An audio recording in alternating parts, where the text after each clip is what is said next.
Good evening. Welcome to the Fort City Council special meeting for December 5th, 2017. I will call that meeting to order, and Mr. Kishnick, if you could do the roll call. Mayor Slater? Here. Mayor Pro Tem Abraham? Here. Councilmember Baker? Here. Councilmember Hamilton? Here. Councilmember Henderson? Here. Councilmember Hoderick? Here. Councilmember Pennington? Here. All present? Thank you. Thank you. We have three discussion items this evening. One is the discussion of process to determine if the Civic Center proposals for redevelopment will be considered. C2 is opportunities and strategies for public engagement. And C3 is opportunities and strategies for green space preservation. So I'm going to turn the meeting over to City Manager Kishnick. For the meeting, I asked him if he would prepare a timeline from when we started a couple of years ago up until present. So I believe that's a handout that's in front of you. And at this point, I'll turn it over to City Manager Kishnick. Thank you, Mayor and City Council. That's exactly right. We put together this timeline up to date from up to last night, or tonight having the study session. We also put the timeline as a map behind you. So with that, and then the third item, you have a lot of maps in front of you, which has to do with item number 3. So I just want you to know that. It's really the timeline, and I've asked Matt Farrell from Cora Properties, who's been working on this town center project with us from the beginning, to just explain his knowledge of the economic climate now that we're here at this point to begin the discussions of where do we go from here. So he's going to give a brief overview of the economic environment. So Matt. Thank you very much. Good evening, ladies and gentlemen, council. Good evening, Matt. Thank you very much. So timelines from inception to today, the economic forecast in Southeast Michigan has stayed relatively stable and strong. There are influences out there that are affecting the overall market. The auto sector being one that we watch extremely closely. We saw some downward cycle in the auto sector beginning in 2017. They weren't hitting projections January through July on auto sales. We saw that spike back up in August, and now we're seeing a little bit of a little quaky market right now to see how that's going to wrap up for the year end and how we turn into 2018. That said, in this Southeast Michigan climate, auto market is the auto market. A lot of things go by way of which the auto sector goes in this area. I believe, and this is my humble opinion, that the Southeast Michigan region and the Midwest Rust Belt, if you call it, dodged a little bit of a bullet this past year. In Mother Nature delivered a couple of unfortunate disasters to the south and to the west coast, and over 1 million vehicles were pushed in the last 90 days.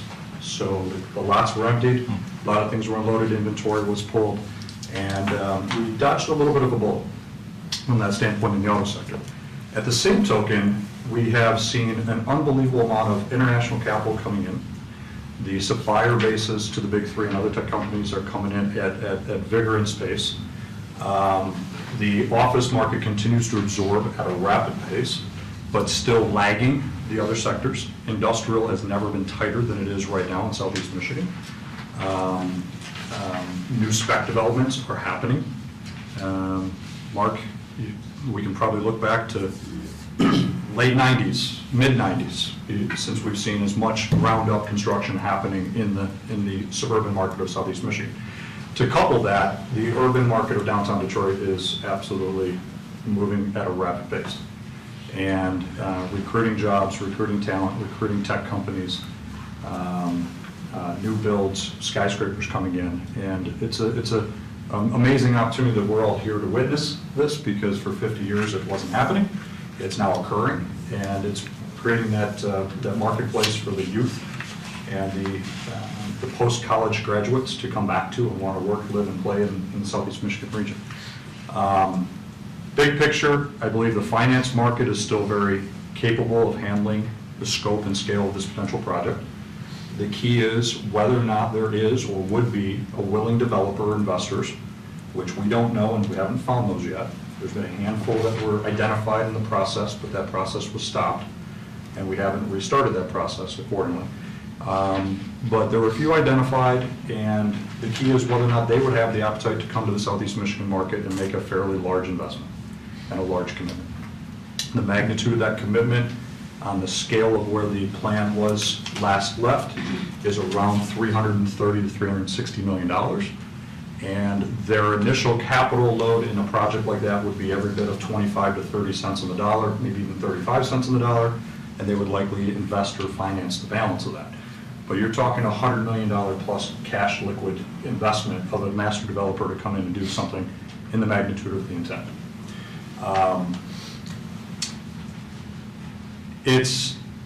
There's no doubt in our perspective that the merit of the project to create a housing stock that is unfortunately not prevalent in Troy, Michigan, and a walkability factor that we don't have that's not prevalent in Troy, Michigan, is a very viable thing.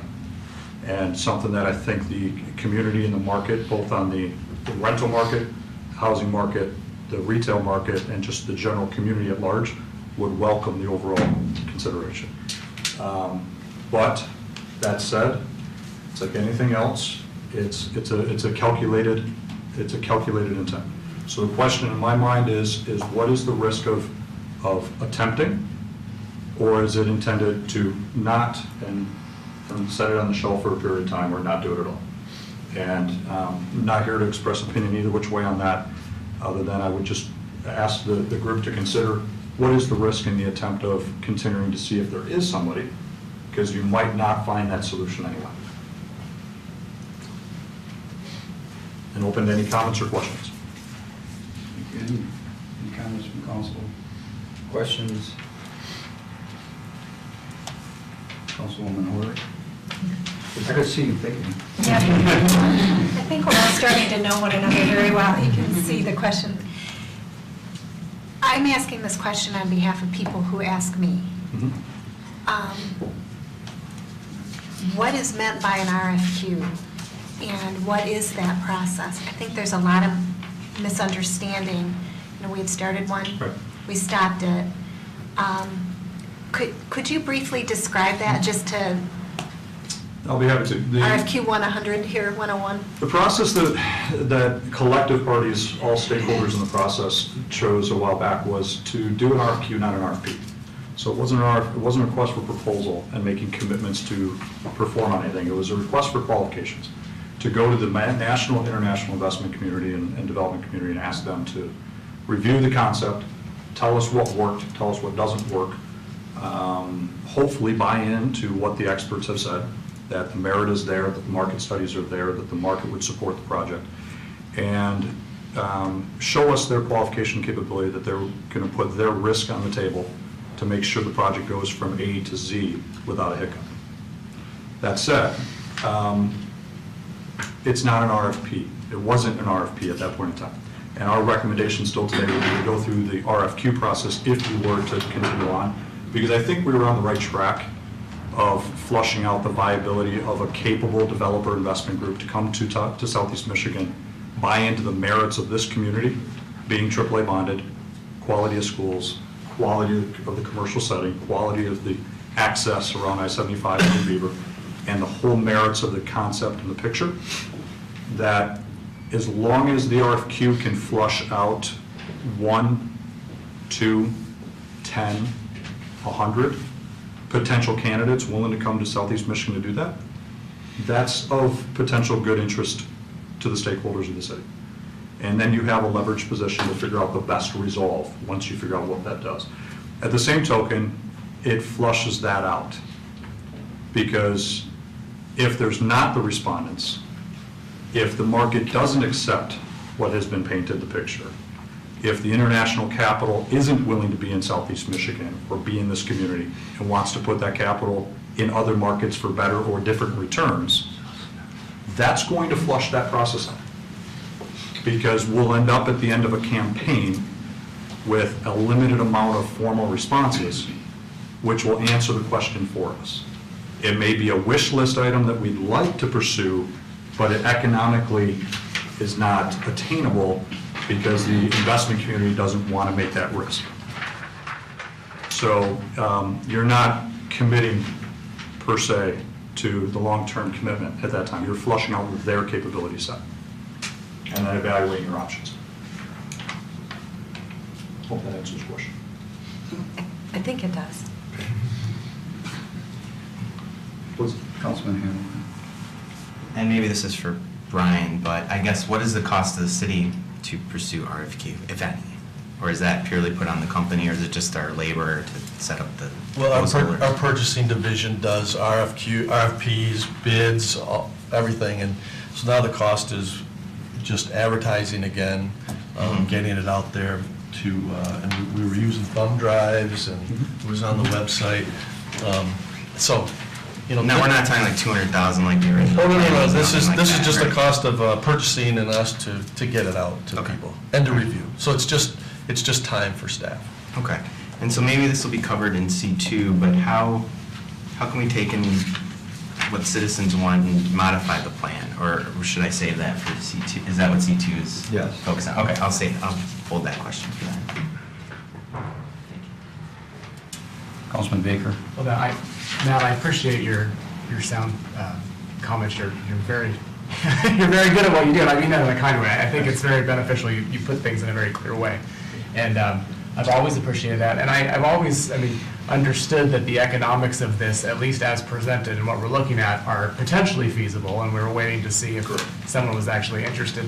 But and maybe this is to that Councilman Hamilton's question, but shouldn't we also be talking about, or maybe preliminary, whether we're talking, whether we, before we get on to whether we're going to continue with an RFQ, shouldn't we be talking about whether we are going to even pursue anything like this at all? Or, I don't know if that's just the order of the agenda or your timing or whatever it is, but I imagine people maybe sitting behind us or watching at home are thinking, oh my God, they're already talking about just continuing this process. And I think that's not the intent, as I understand it. And I want to make sure everyone understands that I don't think we're here tonight to jump right back into this without having a really honest discussion. So I don't know how that works with the agenda. That's not a question, that's a long statement, but it is a little bit of a question. If we can figure out, or if you could just let us know what the plan is to discuss that aspect of it. I think the reason that it's in the chronological order that it is because those were the ideas that were presented to the city manager, and he listed, quite honestly, I don't think we need to absolutely take them in order to come to a conclusion as to what direction we're going to ask the city administration. So I think, and one of the reasons that Matt is first is because of time constraints. He could only be here between 6 and 6:20. So what we thought we needed was for him to tell us if the environment has changed. Or have things changed in the big picture? And I think that's where we're focusing right now. And then I think we can massage 1 and 2 together and then come up with a direction from there. But I believe the questions for Matt is, he's the expert as to what's going on in the community. Whether the first question I think needed to be asked is, do you think there's still interest in somebody? Do you still think the environment is still out there? If they're not, then, we need to reconsider everything. So at least I think what I'm hearing, Matt, is that not a lot has changed in that environment since we stopped and today, till today. And Mayor, thank you, and thank you for accommodating the timing constraints today as well. So I appreciate that and apologize. Auto sector showing downward cycle, slight, so that is a change. Housing sector up, that's a positive move. Office market still positively absorbing, but competing with marketplaces today that it has not competed with in a long time, i.e. downtown Detroit. It has absolutely taken the excitement of the office sector by storm. Your tech companies, your energized groups, they're all chasing the same thing. We've talked a little bit in the past. It's a labor fight in this market right now. 2 key elements. We have 0. 0.045 population growth, and we have 3.2 to 3.7% unemployment, depending on who you ask. That is essentially fully employed and no growth. So it's a little bit of musical chairs in all classes. Office, musical chairs, industrial buildings, to a lesser extent, because there's absorption there, musical chairs. Retail, absolute musical chairs, and showing signs of constraint and or downsizing because of what's going on in Amazon effect. Not really fully known and fully matured yet. We're going to see that over the coming years. But housing especially is musical chairs. So when one goes for an equal to or an upgrade because of the location, drive time, access to work, access to geography, they vacate one, somebody pulls into that, somebody may pull into that one, but something down the spout or down the line is empty. And that's true in all the classes. So because of the limited population growth and because of the full employment scenario, everything's in a labor fight. And the employers are looking for live, work, play, and areas to attract their current workforce and the future workforce to come. And this is an ongoing repeating theme in almost all the major owners in this marketplace. It's a repeating theme in some of the homeowners who are trying to figure out how to exit their current homes. And if they are going to exit, who's the buyer going to be? Or if they are looking to downsize, where are they going to go? Does the community have what they're looking for? The market has changed, but the fundamentals of ability for investment community to find capital are still very much there. The merits of the AAA bond rating in Troy are very much there. School system very much there, and the lack of anything walkable is still a key factor here. So I think the merits of the consideration still exist, but the climate is shifting and always will be shifting underneath our feet. Councilman Henderson? So there's obviously going to be a vacuum of businesses moving downtown, right, as they get more and better structures built down there. And, you know, of course, our strategy then is to try to figure out how to keep those businesses inside of Troy rather than Right. have them relocate, so, because we don't want all the vacancies here, right? So how do you see a civic center type of a project? And again, we're going to use the broad term and rely on really the drawings that were presented before, because we have nothing else to draw on. But Correct. how will that dovetail with our desire to keep employees and businesses here in Troy? The merits of the project in the past, I would say, are relevant still today in that the conscious intent of all parties involved was, let's not re-spend tax dollars on infrastructure and buildings we've already built, we already own, or we already have. Let's use those as amenities to the concept. So that was a true statement in the drawing. That we have enough office space in Troy, Michigan at this point. We didn't need more office space in that development. That's another true statement. That's factual today.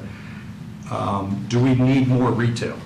We have a lot of retail in Troy, some of which performs exceptionally well, i.e. Somerset and surroundings and other inline centers, and others that sometimes don't, and we know what those are. The industrial market, hands down, Troy does a very, very nice job of clustering its zoning as it relates to where those have been historically and where they continue to thrive and do well. And price points are as high as I've seen them in 17 years of doing that. So the tax revenue, the occupancy, they're performing exceptionally well. Get engaged, getting dated, but fortunately, because of the safety factor and the quality of the address, new investment and reinvestment back in those is occurring on a pretty good pace. This was for all intents and purposes, a multifamily housing, walkable community development. I guess is an easy way of framing what the picture was painted. 850 approximate residences with complementary retail, bistros, coffee shops, restaurants, boutiques, things that would complement the fit out of that walkable environment with the town square and the community benefit.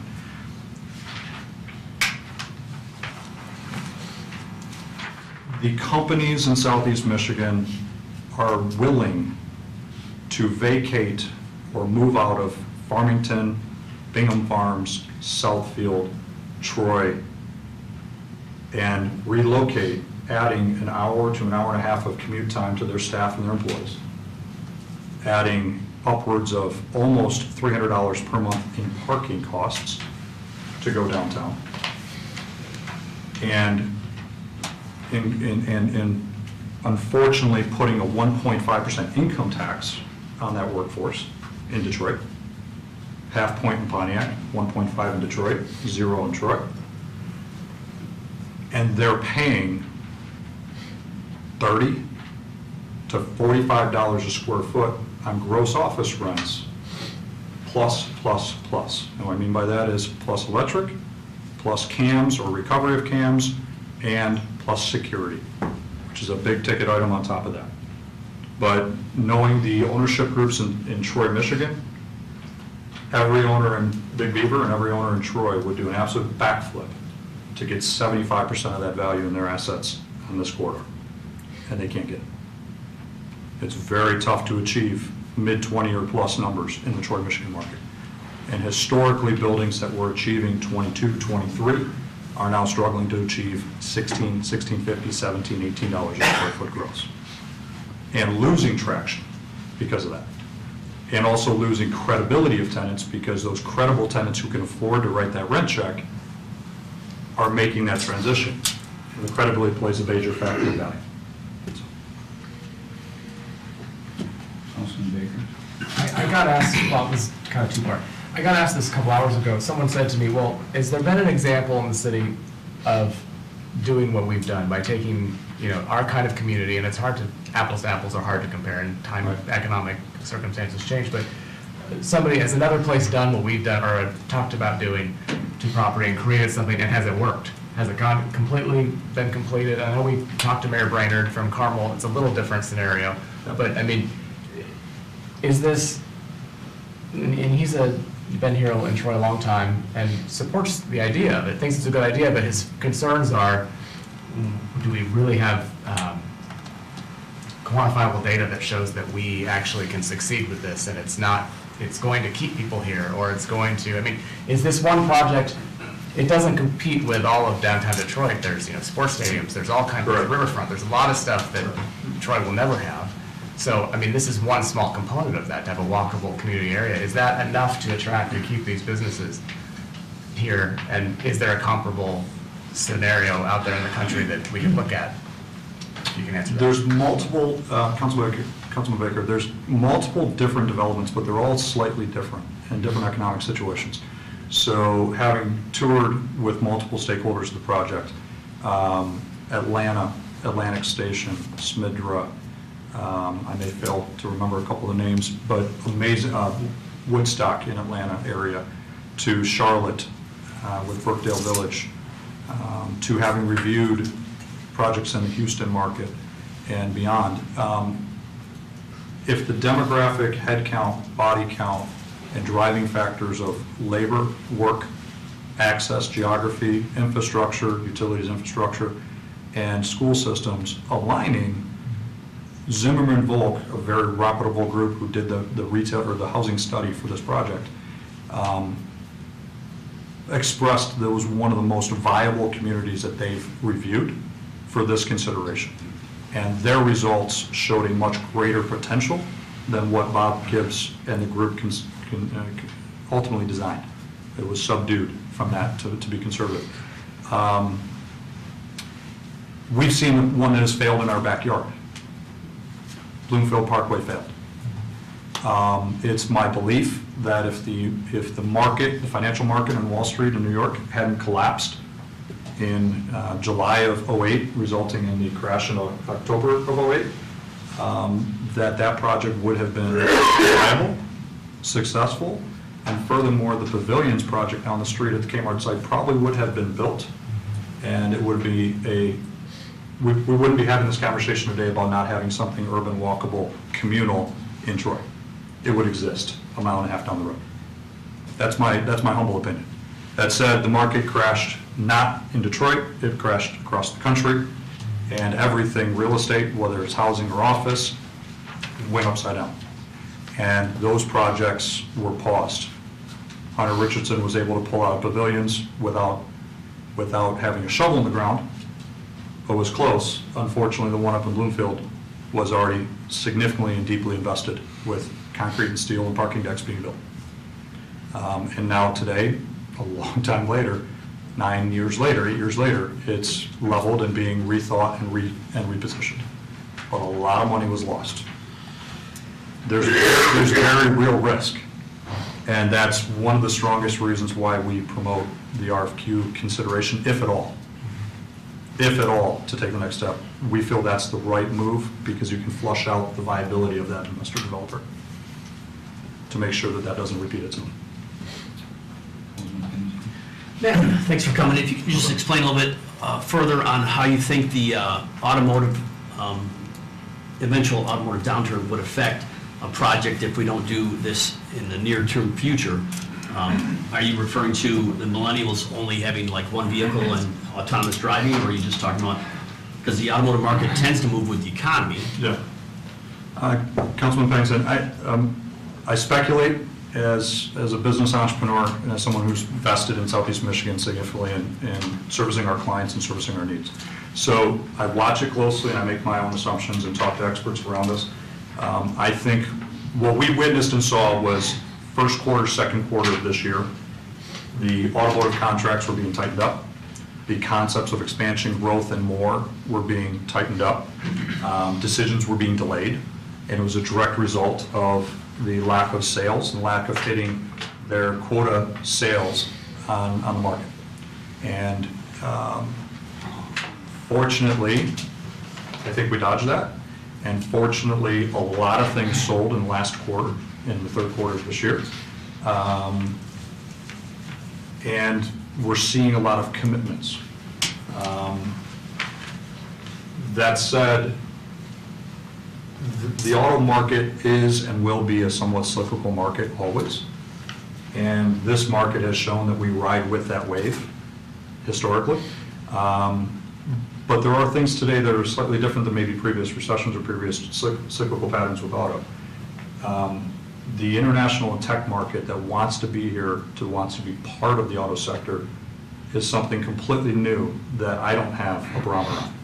And it's changing every day. So we're seeing companies come to Southeast Michigan that otherwise wouldn't be here and wouldn't have a purpose to be here, that are coming because of the auto technology blend that's happening. So it's really hard for me to speculate. There's a lot of good experts that follow it a lot closer than I do, and with great diligence and great numbers. But just from tea leaves, we will go through some sort of a hiccup over the duration of whatever might be proposed of this project. This is a multi-year, 8, 10, 12-year build project. There will be a cycle there. Right. And that was contemplated in the math of the concept, but still not protected until you vet out, if at all, the wherewithal of the stakeholders and whether or not they can weather that change. So. Councilman Hamilton? Yes, my question sort of covered there, but for the Bloomfield Parkway example, when you said there were big losses, who took the hit? Was it Bloomfield, or was it private developers, or was it a mix? How do we protect from that? Councilman, I'll try and give it the best clarity I can, and forgive me if I'm missing anything here, but Bloomfield annexed the land from Pontiac. Okay. So Bloomfield would have been the primary tax recapture. Pontiac was a beneficiary of that as well, but to a lesser extent. The stakeholders were private investor, private developer, and their capital sources, which ultimately was DDR and a group of bondholders behind that.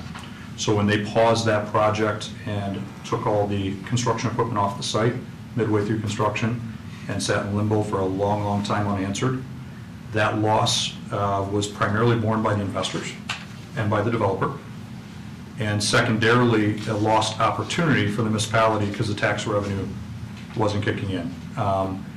As a result, now, 9 years later, with the rebuild of that project and the MEDC support and state support of that research, I'm not sure how much community benefit is coming out of that project for a number of years going forward. I believe there's close to 10 or 12 years going forward that benefit is part of the reinvestment in the resurrection of the project. Yeah, my concern is, what if we're kind of overdue for a recession? I think it's been 10 years. If we had if we had an early 2000s kind of recession right away when the project started, what would the consequences be? Of course, a 2008 recession is a whole other story, but. Yeah. Highly speculative, and it's really hard to answer. Other than when you go through the RFQ process, if there's one person at the table, the probability of creating the best case solution for the stakeholders of the city is tougher. If there's 3 or 4 people at the table and they really want to do the project and we really want them to do the project, then the probability of getting a better solution and better protections are there. It's all about negotiation and leverage to leverage the best result for the stakeholder, in this case, the stakeholders of the city. When we did the RFQ, how long was it open before it was closed? And I remember hearing we didn't hear anything, or I'll defer. 40, 50 days, and it was a 90-day due diligence period. and we didn't get anything. No, they were due in 90 days. So Oh, we I see. were a good 60 days away from the due date. I see. There was at most 15 to 20 solidified solid inquiries. Okay. And 3 or 4 that took the time out of their time to travel to the market, invest time in the market, understand the project to a greater extent, but that never got to a point of a submission. Okay. Thank you. You're welcome. Ed, I know you're You're fine. Are you okay? Yeah, I'm fine. Mayor Pro Tem Abraham. I think this dovetails off of Councilman Hamilton's question. The early financial assessment showed this to be a net positive for the city. But that same story also required an assumption of a capital outlay by the city, to do things like sewers and roads and rerouting and all that, which is, of course, concern to taxpayers. Correct.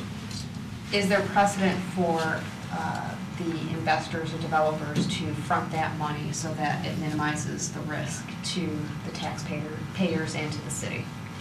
I wouldn't know I wouldn't say that there's necessarily precedent, but is there possibility to it? The answer is yes. It depends on how many players are at the table. So it goes back to that, are we talking with 0, 1 of 1, or 1 of multiple? And multiple can be as little as 2. If you have 2 viable candidates who both desire the outcome.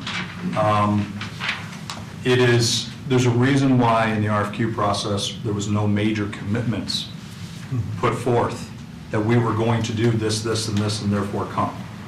Because we didn't want to commit or to even encourage that we were willing to do that. We didn't know what we were willing to do. We created a great picture, a great concept with lots of research, with lots of due diligence on what could be. But that investment community may come in and say, I like 100% of it, I want to do it tomorrow.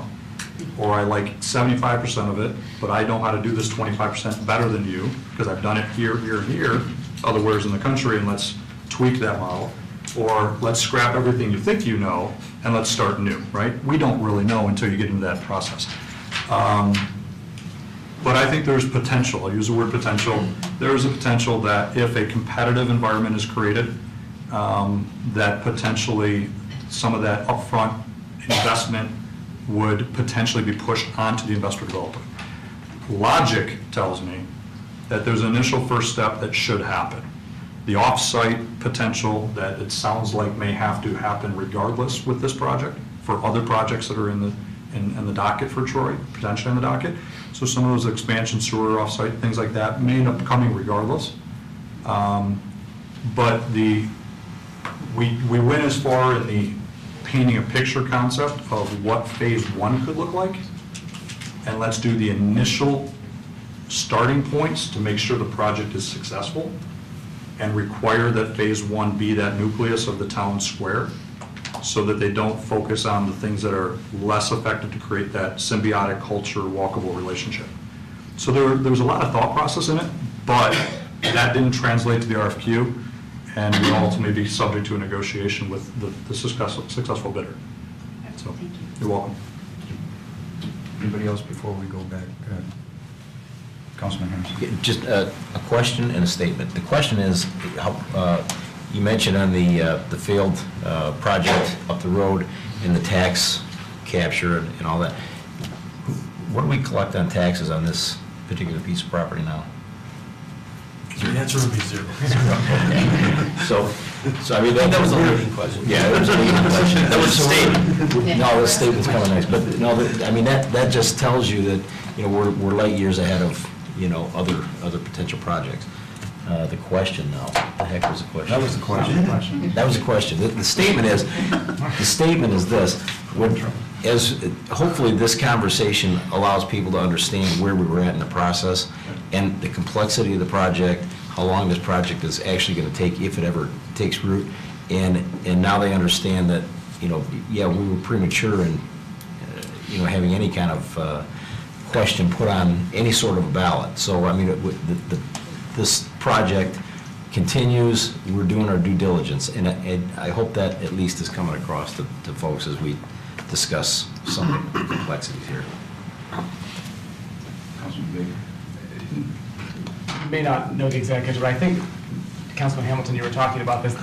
Those financial presumptions and this plan was designed, as I recall, with the idea that we will have a recession at some point during the development phase, right? I mean, that was all kind of built into it. It was. So I just wanted to clarify that, right? I mean, it's not legal, like, oh, everything's going to stay as it is.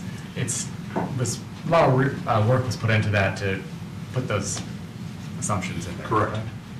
Correct. Can I ask you a couple? Yeah, go ahead, one I think this Councilman Harder, go ahead. This is quick, and it's in the spirit of educating. This is what I said to folks as they were asking me questions during this campaign period when we had so many people talking to us when we knocked doors. An RFQ does not mean that this project will even get off the ground. We're just looking at, is this even a viable economic idea? So to your point, Councilman Henderson, I just want the understanding, I think there was all this mistrust and all these assumptions that we had a plan, we had people coming in, we were going to be shovels in the ground in January or March or something like that, and we were so far from that. And, you know, in the spirit of transparency, to understand, just because we're doing an RFQ, just because we thought maybe this had the viability of even going to an RFQ process, does not mean that anyone will come to the table, and then even when they And come even to they the do, table, doesn't mean that there's a resolve that you want to accept. we might sit at a table and go, nope, never mind. Right. So, okay, Right. you're Very, confirming. very well said. Is, okay. That's very accurate. So, No, you thank know, you. And Ellen, that's a little bit what I was going to say. A lot of, some of the feedback that came back was, you know, you should have put a question out to the people and asked them, do you want or do you not want? And, you know, it's impossible to ask a question that you really don't have a question made yet, because we were never at a point where we thought, okay, here's a question, now maybe we'll ask whether you want it or not, okay? So it's like putting the cart before the horse. With this, potentially, somewhere down the line, there could be a plan that everybody can live with, and then you go ask the people, do you like this? Yes or no? You know, that's the process that we were working at, okay? And unfortunately, there was some misinformation, some stuff that was said that I don't choose to go there, but the reason that we stopped the RFQ was because somebody put out a charter amendment on the ballot. As soon as that happened, we stopped the RFQ. Because we were told there isn't a developer in the world that's going to come here and put in an RFQ knowing that there's a charter amendment that could get passed and this project would get stopped in its tracks anyway. So my question to you is, do you still think that there's developers out there, knowing the history of what's just happened here in the past 6 months, do you still think there would be interest here to go through the process that we were going through? And when you look at this timeline, you know, and I think everyone in this room and watching should look at this timeline. It started in February the 26th, 2016. So we're going on 2 years of a process. And we hadn't even gotten to an RFQ yet. So Mayor, if you don't mind, I'll give you a little bit of a long-winded answer to that. Okay. It was a long-winded question. Try and paint a picture on this one.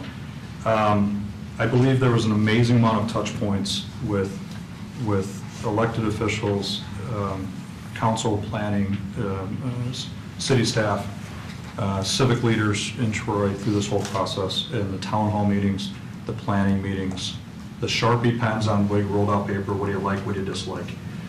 From 6 plans to 4 plans to 2 plans, to a big scale, to a small scale, to a final plan, all supported by third-party market reports that suggested the result as a painted picture. I believe that was an amazing process for all of us to go through. Whether it comes to culmination or not, amazing process. That said, there are other communities here in Southeast Michigan that have gone through similar processes.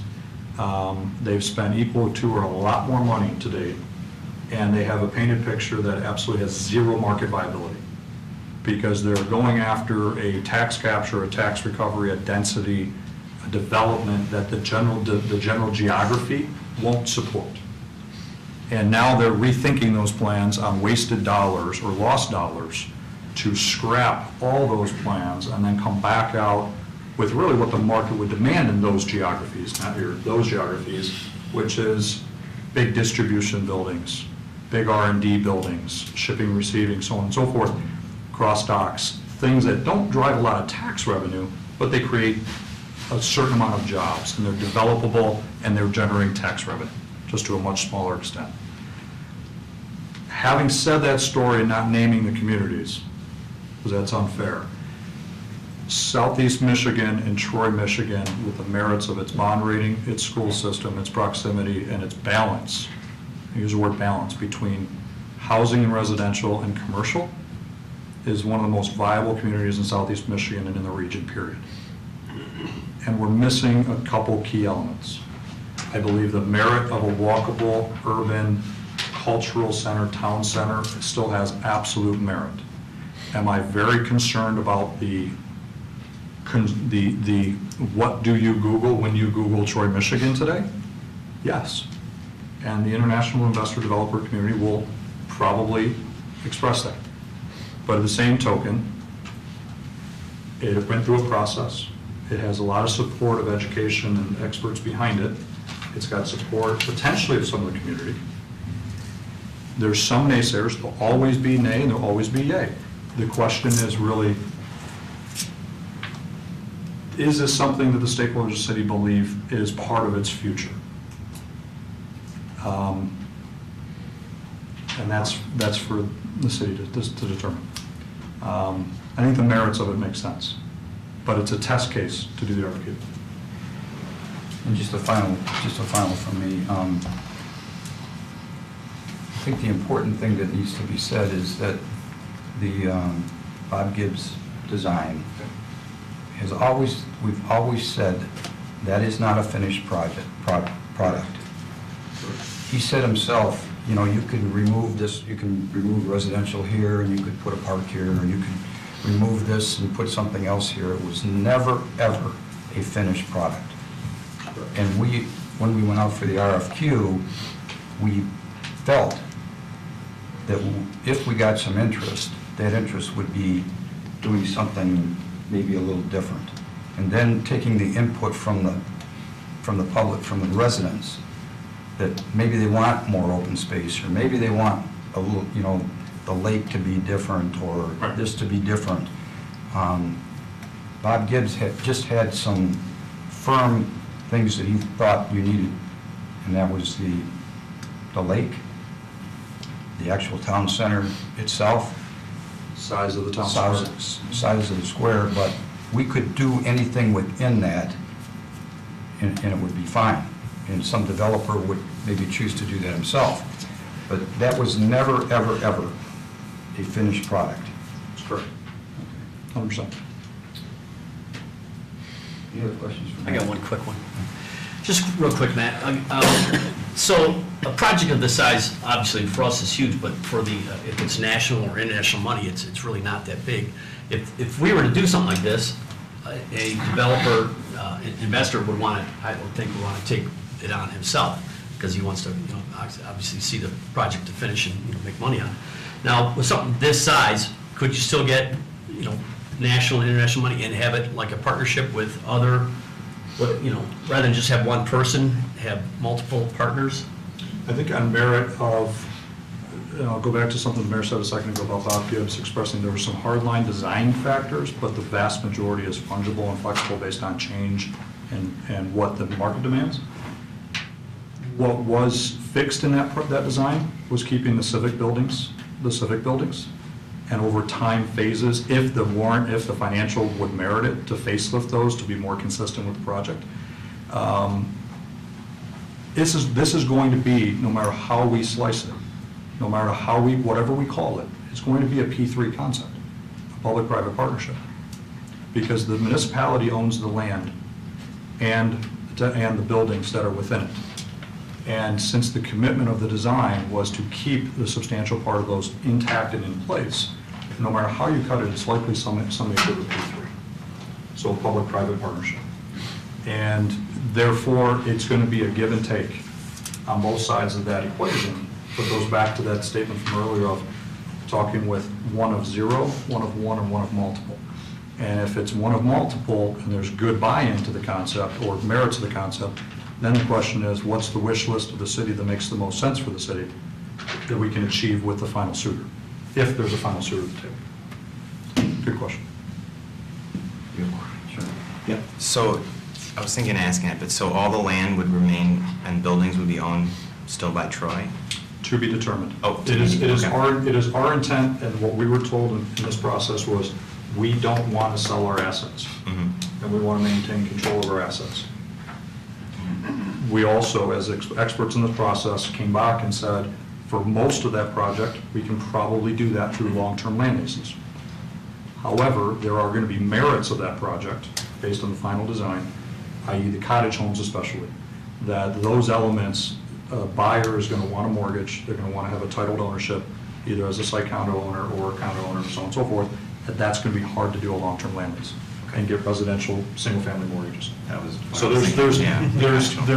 but it's a percentage. And the reality is, depending on what the master developer comes in, they may not want to do that piece of the project at all. They may think that there's more merit to do what is otherwise long-term land lease. Okay. So it's.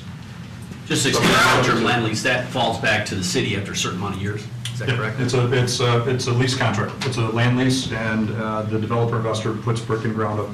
Mortar above is their asset, and but the city owns the dirt underneath.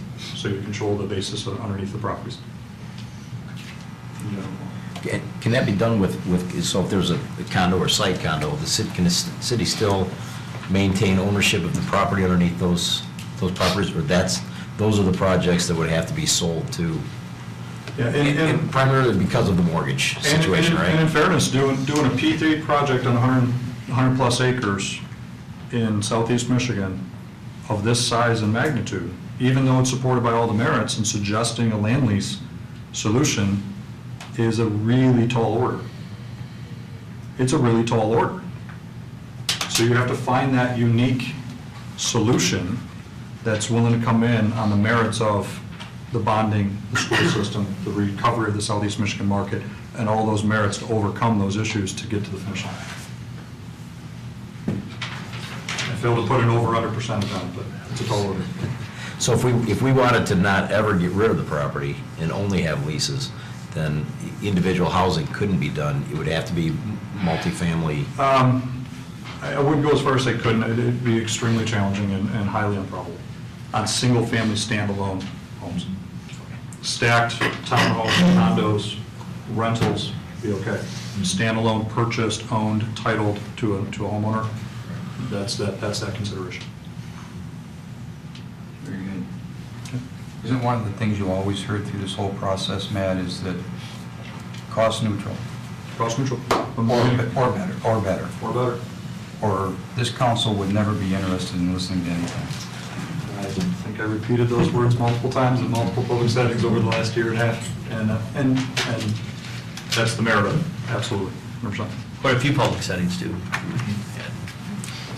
Thank you, Matt. Amazing project, and I compliment the council and staff and everybody of taking the risk and taking the vision, because you are dealing with some major changing elements in southeast Michigan, that are affecting your overall community.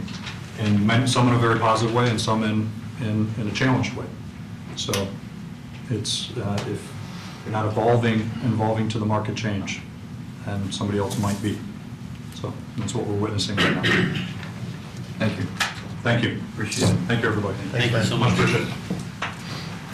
I think that pretty good discussion on C1, talking about eventually whether there's going to be consensus from the table to determine if the Civic Center proposals for redevelopment will be considered. So I think it's a good opportunity, if there are any other questions regarding that for the city staff, we can move to C2. Councilman Baker. I don't know if that covers C1 completely. I mean, isn't part of C1 still a discussion of process to determine if Civic Center proposal will be considered? But considered by who, I guess, is that question. I mean, that answers the question of, yes, okay, there's still interest, we still could do that, but where do we talk about the question of whether or not we actually want to do that? Or the city wants to do that? Is that C2? That's public engagement, but.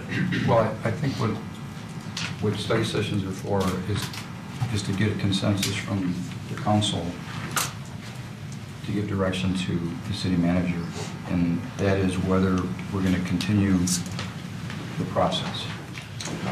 That's after all three. I mean, we go through the steps and then. Correct.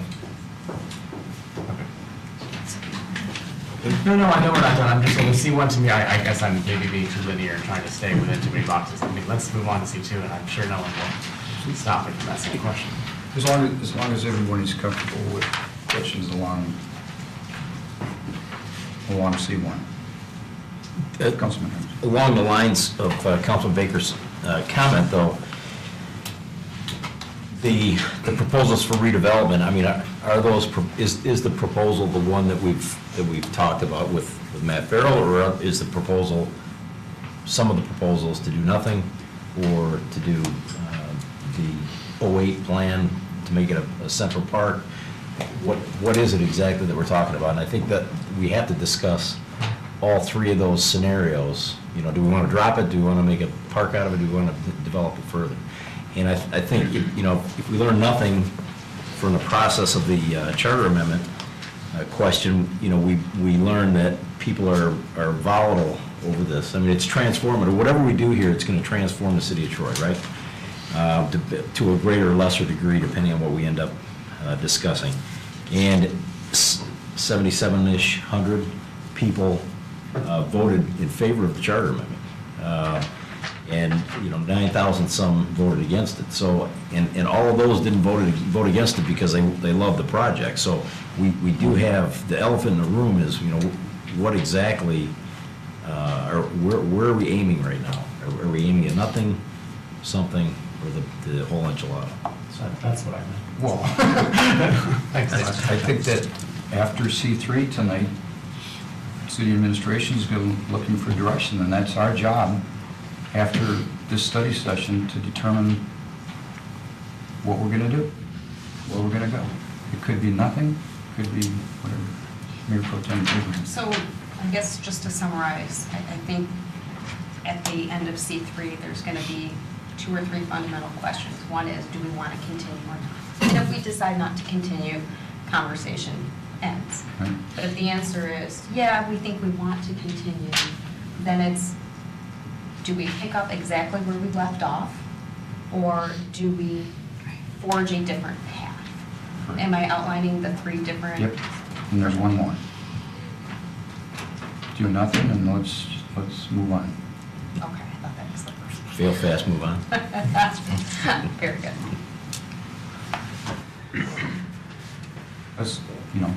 Let's do nothing and let somebody 5 years from now worry about it. Put it on the shelf. So that's what we're here today, is to discuss all of these issues that this council felt was important to bring to a study session to make a decision, well, not a decision, not a vote, give direction to the staff, where do we want to go from here after the charter amendment was defeated. And I know there are some in the audience that are going to want to talk. And it may be important to listen to that before we do. Give direction also. So why don't we move to C2, which is our opportunities and strategies for public engagement. This document that you have in front of you, 3 pages long, contrary to what a lot of people were saying out there, that we didn't do any public engagement and we didn't do our due diligence. I think this document speaks for itself. So I know, Councilman Hamilton, you had an original question for C2. Did you want to pursue that, or has that been asked? It's kind of been covered, but I guess one question is, how do we modify this plan that we have if we wanted to, based on people's input? I mean, we could do the 2004 plan, we could do nothing, but maybe we could do different versions of this plan. I know Matt said there were 6 versions originally, which I am familiar with those, and I don't know what range that was. But I know from feedback I've heard on the campaign trail, a lot of people have issues with individual parts of it. A lot of people were fine with doing something, but just wanted to modify things a little bit. So we need to, I know we did all these sessions, but somehow we need some way to incorporate those changes or get a general sense of what people want before we go further. And then on the other hand, I'm wondering if maybe we somehow put on a ballot all 3 different versions, or different one of these possibilities. I don't know if the 04 plan is still relevant to now, and I don't know how we would go about that, and I know putting something on the ballot in a special election isn't cheap, so I'm wondering, how do we do that? I just want to open that discussion up. How do we incorporate what people want to change with the Gibbs plan, and how do we possibly do the other options and get enough feedback to know what the people of Troy want? Because like Councilman Henderson said, 43% voted yes, and of the 57% that voted no, a large percentage were not happy. So we need to make sure we give the city what it wants, as we all know. I'll answer your first question. If we do something, if we do anything, it will be different than the Gibbs plan. Yeah, definitely.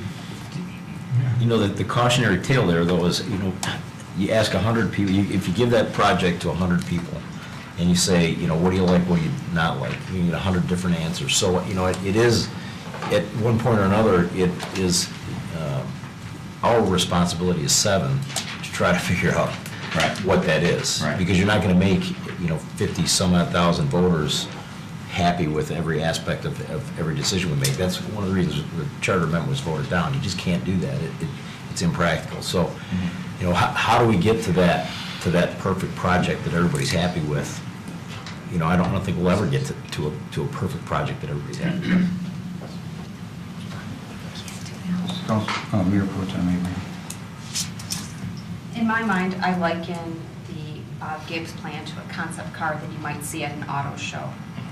Great analogy. It's a tangible vision, and early feedback will tell you pursue or not pursue. And the pursue could be a feature, it could be a theme, and maybe not even the whole vehicle, just some aspect of it, and that gets developed further. And it may be that whatever the theme, the feature, the vehicle itself, you don't pursue it. But if you do, more often than not, it looks not a lot like the concept vehicle. It's very rare for it to actually be that. So I think the statement, whatever, if we were to pursue something, you can almost guarantee it's not going to look like the Gibbs plan, because a concept car that you see at the auto show usually doesn't come to fruition. And I think back 6-7 years ago to the wonderful Cadillac 16, that was never produced. It was a concept. The theme got promulgated into the Cadillac vision, but it was a test well, if you will. And I see it probably most beneficial that if we were to take something as a referendum, that it be one concept versus multiple concept, because I think there'd be less clarity on what people actually liked or didn't like. I agree 100% with what you said. I think it's our job to vet out. I can sit here and debate to you that there were a lot of people on the no side that voted no because they were asked to vote no by one or two particular people, not the concept. I think we can debate all of the issues, the underlying issues that were involved in all of these votes. But I firmly believe had we allowed this process to continue with where we were going and not have it stopped, we would have gotten to that point where it would have gotten to a single project, and it wouldn't have been the Bob Gibb project. It would have been, that's why we do the engagements, to get the feedback, to tweak it, then do the RFQ and see if there's even interest. If there's no interest out there, we're back to square one. So I agree, we can't do 3 questions, you know. I think we need to do some more public engagement. You know, I think we need to do that at least 2 or 3 more times before we do an RFQ again. That's fair. You know, and now I think that everybody out there knows about it, or they can't say they don't know about it, you know, like they did. And let's have 2 or 3 more public engagements. Talk about the project, the RFQ project. See if we want to do a little tweak. We can tweak the RFQ easily enough, and then put it back out there. You know, that's what, if you're asking me, you know, get some input from the Greens, you know, talking about green space preservation. You know, not to jump to that, but to me, we already have a committee already out there that would be a great resource, I think. Instead of creating a new committee, we have one out there already, in my opinion. You know, that's the Parks and Rec. That's what they're there for. Get it to them, get some feedback from that committee. They're in charge of parks. But I think we need 2 or 3 come back, make a final decision on RFQ, tweak that. Make sure we get the good input from the citizens though, before we send it back out again. That's just my 2 cents. Councilman Baker. I agree with that, Mayor. I think definitely public engagement, and actually I agree with a lot of what you just said. I'm not going to go through it all. But with the public engagement, how do we effectively do that? Or how do we,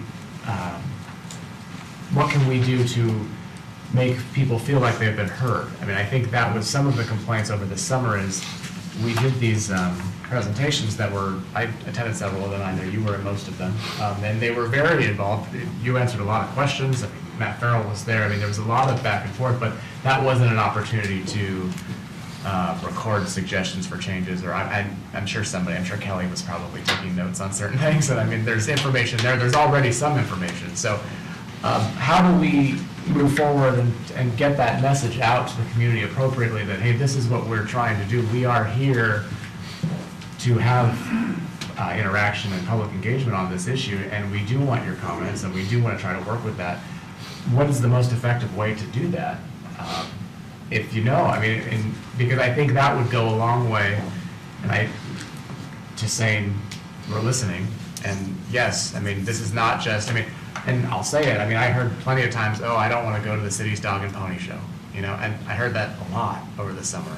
And I'd say, well, you know, that's not what it is. We're out there, you know, they're answering questions and talking, but the perception is when we put up glossy things and have the experts come in that we are not really caring what they're saying. We're there showing, well, this is what we're going to do, and we just want to say that we can check the box that we did this. So is there a more effective strategy to put together those public engagements so that they are beneficial for us and for the community as a whole? And I don't know if there's an answer for that right now, but I'm willing to listen. right. Well, I think we've done it. We've done it already. We just need to do it again a couple. Now now that there seems to be more chatter about it, maybe we'll get more people to come this time. Right, and I think that's key. We didn't have anybody, I mean, I've said this a lot this summer. Nobody said they didn't like this project until the summer, this Right. summer, and it was tough. And so, yeah, I mean, if we do anything now, it has to be more public engagement, because one, that's what we said we're going to do. I mean, after the charter amendment, we're not just moving forward. But the other question I have for the city attorney, actually, about if we were eventually to get a project together that we would put to a vote, I mean, from a legal standpoint, you can't have someone vote on every detail of a plan. I mean, what are the options to actually have people vote on, other than, should we develop a civic center property, yes or no? But that is so broad and vague, it doesn't actually help us, or isn't binding. And that was one of the problems with the charter amendment, is that you couldn't have put on a question until you had more of the details. And so it was very premature, you know, to move forward with it. You could potentially have a question in the future once, you know, again, assuming that you decide to proceed and assuming that you have reached consensus as to what you want the plan to be, the question could be, do you want the plan that is on file with the city clerk and at the library and is publicly distributed and on the city's website? Do you want that plan? You know, should we go ahead and pursue the development of that? Now, it's going to be a pretty lengthy document. Your question would have to be referring to a plan that was on file that the residents could obtain, because I don't think that you're going to be able to put all of the details in a question. Also, I think you need to be very cautious. It's an advisory question only. It would be advisory only, not binding on the city council, because there's no opportunity to make something binding on city council. So it would be advisory only. And I think you need to not have conflict. It causes a lot of confusion if there are questions asking the same thing in different ways. It causes some confusion. So I think you would be best served, and the residents would be best served, if there were one question: should we go forward with this or not? Can I just finish that? I think that goes to your earlier points of how far away we actually were from even being able to put something on the ballot. I mean, there was no plan on file other than a glossy picture. We had nobody interested. Nothing was done. So I mean, I think that that's really important, again, to say that we are so early in this, we couldn't have put anything on the ballot that would have been specific to this project, that would have given us any real information. I just think the message, don't you think, Ethan, is that, okay, if we do ever get to that process, I think there's a consensus at this table that we're going to ask, should we proceed or not? I hope so. I mean, you know, I mean, that's If been a given since day one, I think. Yeah, and it, you know, I'll commit, I'll follow, I know it's advisory, but I'll follow whatever that wish is. And maybe it's, we make our best judgment, we come up with something, send it to the people. If they say no, but it's close, we can try again, you know, and get more feedback and adjust it. Maybe this takes a while to get just right, but maybe that's kind of what you said. That's our job, is just to try to find that right balance that the city wants. So I'm being convinced by the putting one thing on the ballot. It's probably the best option, but I'll commit to whatever that advisory vote is. If we can't get the right combination, then we'll abide by that. So, if we just put one question on a ballot, though, again, trying to please, you know, all the voters that come out to vote on something like that is going to be difficult. So, you know, let's say it's this is what you're going to vote on, people, and it gets turned down just because, you know, it's just not the right plan for whatever reason. Where if we had a threefold question, I don't know how you even do this on a ballot. Okay, maybe it's not possible, but do we do nothing? I mean, that's a good solid question to ask, because it's pretty simple for people to understand. Do we do a central park of some sort, or do we do a project that, like we're talking about right now, although modified? Is there a way to make that question a three-part question on a ballot?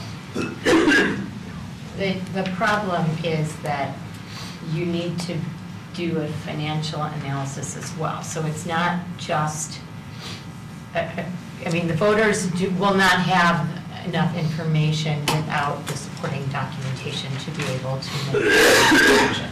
So, again, a do-nothing approach, a Central Park approach, or a modified version, all of those, you're going to need to have some financial analysis to see whether or not to be viable. And so that's very difficult to put into a ballot question. And how accurate do we have to be on those numbers? I mean, obviously we want to be as accurate as we can, right? I mean, Right. I'm just throwing darts at a dartboard here, but, I mean, the number that Matt threw out earlier was 330 to 365 million, right? And, how much of that is ours? I think we can drill down on that one. The do nothing is pretty simple. It's not going to cost anything. The middle one, I think I've heard $8 to $10 million is if we were to do something. So, I mean, again, how close do we have to get to exact numbers to be able to have an accurate feel? Again, it's an advisory vote, and obviously, one of the reasons why it's an advisory vote is because you control the budget, you control, whether or not it's going to be in the city's best interest. So, again, the language would probably say this is, this is what we're proposing. Obviously, you may not be able to do it as it's proposed. I mean, there may be some deviations, minor deviations from that. So the language would be tempered with the word an approximate, an approximate cost of this, or, right, exactly. I mean, because there may be some inabilities to do the plan as developed, so you need to have the ability to do some deviation. So could you do one question with, check mark here, here, here, or would it be 3 separate questions? Well, you couldn't, I mean, you can't choose between 3 options. I mean, it's a yes or a no usually. I mean, it's So it would yes be or no. really 3 questions. So, yes, and it has to be specific, right? So you have to be 3 separate questions, and then again, you're going to have a lot in the past, there's been voter confusion when you're asking voters 2 sides of the same coin. So we urge against that. So if we learned anything from the library debacle, we would make it as simple as possible. And obviously, if we would have to have generalities in the plan to where we would have leeway of doing things or not doing things, but it would just be almost like a general plan to where people would say yes, and if they voted down, that would be the second option of the no. Just to get to this, this point after being pretty much under fire. Elle and I, the whole election term, we were under fire for, basically we were accused of bringing bulldozers. Bulldozers were coming, is what we were told.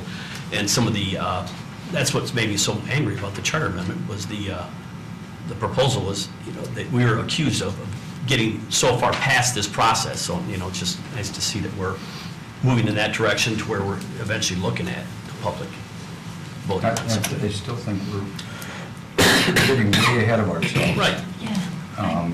You can always have discussion on whether you even want to put this, I think we're just getting, I think what we got, don't you think we need to focus on putting together some public engagements? Let's see where that takes us, whether we want to tweak an RFQ. And then, I see you want to talk, so go ahead. It's like, let's stop. This community just got whipsawed like crazy, and we all need to collectively take a deep breath. There's people that hate the idea of us touching the Civic Center. There are people who are geeked about us exploring this. I ran into a lot of that as well. Right? Yeah. Some that are like, I don't know, but you need to show me what it is and what the numbers are, which is what the RFQ process was going to deliver to us, and then they would look at that. And I feel simultaneously we had this green space conversation going on and whipping through the community. I think that we have this amazing opportunity, because so many people are now paying attention, to collectively say, okay, we had the argument in the kitchen, we went off, you went for a drive, I went off to read, we come back together to the kitchen. What are we talking about here? And look at it in the context of our master planning. I think when people understand what an RFQ is and what it isn't, they love the idea of saying, it's the concept car, does this have any viability? Right. Right? Does this have any viability? And the Bob Gibbs plan was just that, and then we bring the economics in. Is there a business case that even should go to the ballot to talk about? The truth is, it may not come to be that this is even a discussion to have. We need to vet that. We need to figure that out. And we need the community to understand that the first step is even seeing if there's an idea that is viable at all. And yes, of course, once we do that, we would say, let's get the input from the community. I don't think any of us ever intended to charge forward. I never heard one of us charging forward. The problem is there was mistrust created. That's the reality. So we need to go back to the reset button of talking to one another calmly and with facts and information about what this is and what it isn't. I think what we're talking about is, do we want to do an RFQ? It's as simple as that. Sitting at this table, do we want to do an RFQ? And let's engage the community in that discussion. Let's have some engagement sessions of some kind to say, here's where we were as a council. It's our chance to have them understand where we were in the process. Here's what an RFQ is. Here's what we were taking out. What are your thoughts on that? And then that's advisory to me as a representative of, I don't want to shelve it, or I do want to shelve it, or I feel like we need to clear the air so I can have a better sense from the community of what they expect from us as representatives. I think I know what my fiduciary responsibility is, but I need the community with me understanding that, and I think we can get there. The charter amendment came in and overlapped the engagement discussions we were going to have with not a clean discussion at that point. So I don't know, I think the question is, the challenge is to go out and talk about the RFQ and to be conveying at the same time that we're looking at green space. There's a misperception that we're not, that we don't care about it. So there's a twofold opportunity to reset the conversation about this and get back on track to something that's constructive to the community before we talk about ballot language. Okay, I think what I'm hearing here is everybody wants to have a little bit of public engagement soon. So why don't we ask the city administration to put together 2 public engagements so that we can reach out to different parts of the community, the one that might not be able to make one, but can make another. One maybe during the day and one in the evening. Okay, and unless there's some disagreement there, that's what I'm hearing, that's what we want. So why don't we ask administration to, after the holidays, to put together At least 2. at least 2. Yeah. And then after the second one, we might Need a third. need a third, but and we're going to give everyone an opportunity to come up. You know, I thought some of the best sessions we had was with the Planning Commission, with the DDA. You know, we met with our partners, and if we could get them to come to be part of the process, I think that would be great to reach out to see if we can get them involved too. And not have it be what people perceive as the dog and pony. You know, bring the plan, bring the RFQ, you know, and all that stuff. So is everybody okay with putting 2 together to start? Yes. Two to start. Two to start? But, To start. Okay. but I Okay. would offer forth, maybe we want, even though Schedule 2, plan for maybe an additional 2, and the reason why I say that is, sure, one in the morning, one in the evening, but I think weekends were also quite popular for some of the engagement sessions, and then also heading into winter, weather can also influence attendance, so I think it would be wise to prepare maybe for more at the onset than do 2 and then ask the The only question. problem I have with that is that when you give people 4 options, They wait till the wait last till the one. last one. I feel more comfortable when people get forced to 1 or 2, and then if you need more, you have them. That's the only comment I have on it. The ones at the library were kind of cool, but the area was so tight, if a lot of people show up, it was completely unproductive. So the wider we can spread these out and have room for anybody that's going to attend to engage people would be better. To that point, I mean, when we did the trails and pathways at the community center, that had the huge room set up, there was lots of room, lots of space.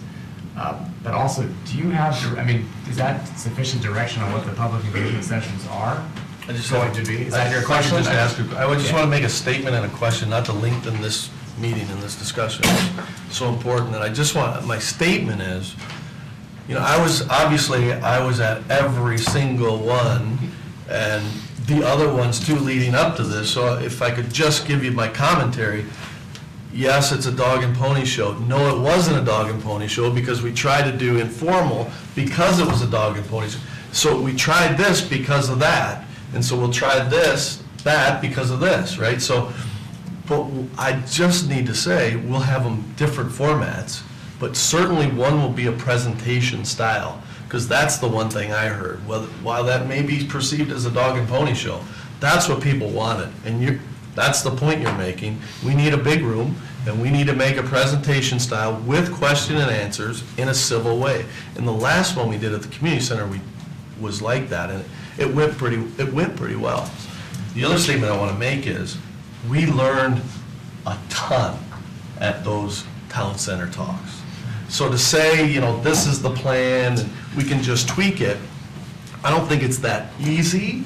We have to take 2 steps backwards, and you don't just tweak it and put it out in an RFQ. We need to, reset's a We good need to word. reset. We need to back up with the commentary we had, and I know Kelly's got the notes, and then the ones that the notes that we uncover, it's gonna be a lot of the same stuff that we heard, right? And so that's good, and there'll be new stuff, but we'll be able to categorize it and say, you can't have 50,000 people telling you how to do a plan, but you certainly do hear some themes when we go through it, right? Yeah. You hear some, which is why open space is on the agenda tonight. So anyway, point being, we learned a lot, we will learn a lot, and we'll do variations, and we're more than happy to do it. The question is, are we taking the plan, taking the plan that we already have to discuss, but the whole presentation being, this is what it is, we want to know your feedback, the dialogue on what to change here. I have no problem with that. I think that's Well, that's where I'm at. I think that's a good approach. I'm just trying to ask a question with a statement, that's what I'm I do hearing. that all the time. That's what I'm hearing from the council. I think that's the consensus I'm hearing from council.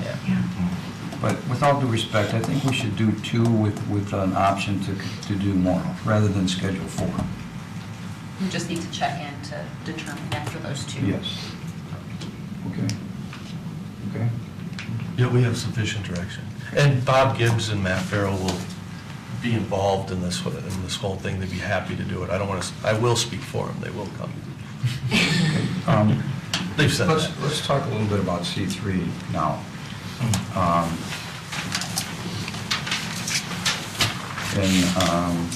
When we were putting together the study session, we talked at the table, I know Councilman Hamilton, that was on your campaign. I think the thing that I need to understand before we go any further is, what in the heck is green space? You know, I think everybody thinks, they have their own idea of what green space is. Is it city-owned property? Is it our parks? Is it just the civic center? You know, that's just kind of a question I have. What does council envision as green space? And you want to start it? Sure. My view is it's any commonly used or enjoyed nature area in the city, and that can be private or publicly owned. And so my take is whenever there's like a development in a neighborhood, such as this new cluster development in Sylvan Glen, I mean, that's privately owned, but there's people that enjoy that, and I think the city is open to preserving that kind of land that they've walked around and played through as kids, and I think we need to look at what we can do to pursue that.